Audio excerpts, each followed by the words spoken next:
and welcome to Valuechain News. I am Naomi Oleribe. First, the headlines.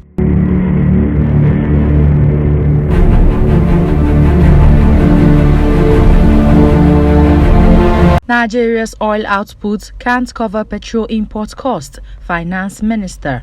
Ex-Minister Akpabio admits paying 18.5 billion naira to Cross River. NIMASA to entrench homegrown human capacity development. And now, the news in detail.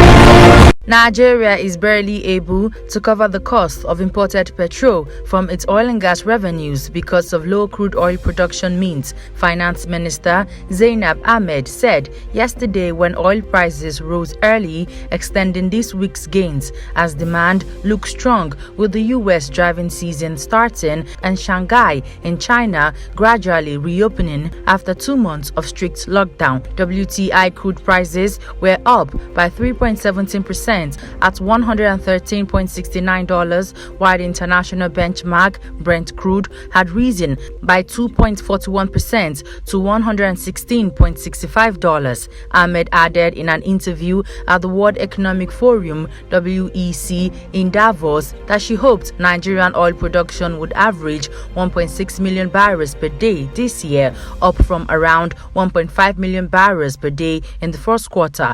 Nigeria, Africa's biggest crude oil exporter, imports virtually all its fuel due to moribund state refineries, which has prompted the Nigerian National Petroleum Company (NNPC's) interest in Dangote's oil refinery. Former Minister of Niger Delta Affairs and former Governor of Akwa Ibom State, Godswill Akpabio, has revealed that he, as a sitting governor, paid Cross River State 18.5 billion naira to settle an oil well court case. Akpabio said that it was Leo Imoke, who was then Cross River State Governor, that approached the law court on the matter, rather than insinuations that Akwa Ibom took them to court, adding that the money was paid in a bid for political solution. Akpabio made the revelation while consulting with the All Progressive Congress national delegates in Calabar, Cross River State capital, Wednesday night. Akpabio, who is contesting for the presidency in 2023 on the platform of APC, reminded the delegates that Akwa Ibom and Cross River were the same state with administrative differences, assuring that if given the ticket to be president, his administration would benefit more indigents of the state. He said security, economy, and national unity would be his core agenda if elected president.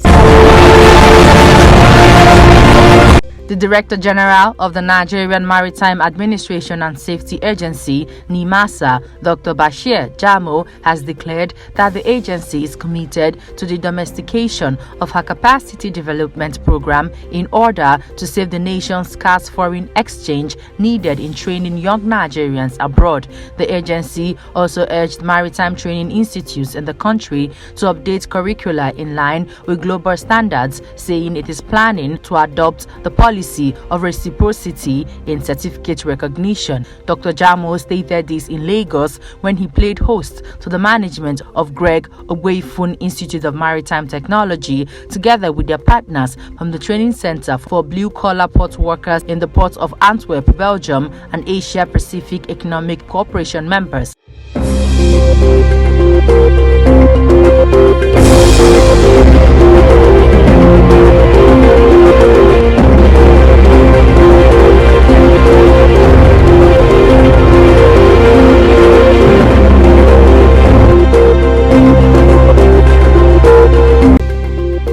Libya's crude output remains severely constrained by port and field blockades, with production now around 750,000 barrels per day, Oil Minister Mohammed Aoun has revealed. The minister said efforts to negotiate a restart of the affected assets is continuing, adding that demonstrators shut down the country's largest oil field, the 300,000 barrels per day El Sharara, and the 70,000 barrels per day El Fiu field last month. The protests have also led to output declines at other smaller fields, and operations at the Marsa, El Brega, and Zuweitina oil export terminals have been placed under force majeure, he said.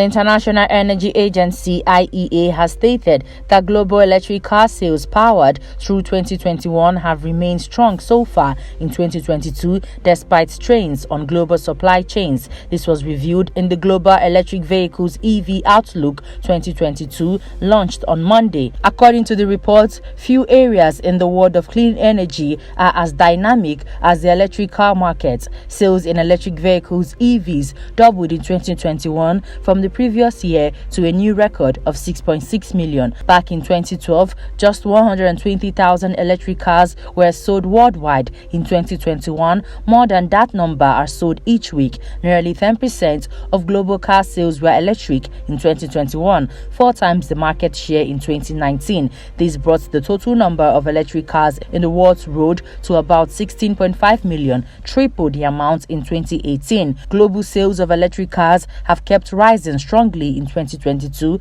with 2 million sold in the first quarter, up to 75% from the same period in 2021, the report added.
The African Development Bank (AFDB) says the Nigerian economy will grow by an average of 3.2% between 2022 and 2023 amid low oil production and rising insecurity. AFDB made this known in its African Economic Outlook 2022 report released on Wednesday at its ongoing annual general meeting (AGM) in Accra, Ghana. In the report, AFDB said growth in the West African region was driven by Nigeria, the region's largest economy. Average growth in the region stood at 4.3% in 2021 and is projected to remain strong at 4.1% in 2022, the report read.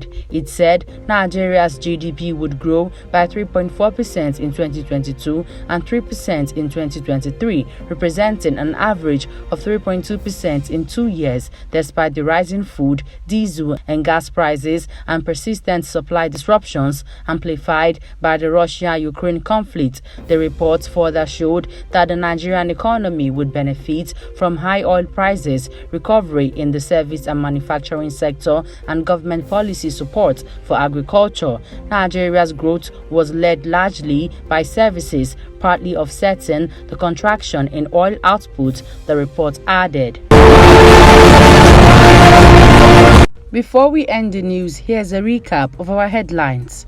Nigeria's oil output can't cover petrol import costs. Finance Minister. Ex-Minister Akpabio admits paying 18.5 billion naira to Cross River. NIMASA to entrench homegrown human capacity development. And that's the news. I am Naomi Oleribe. Good evening.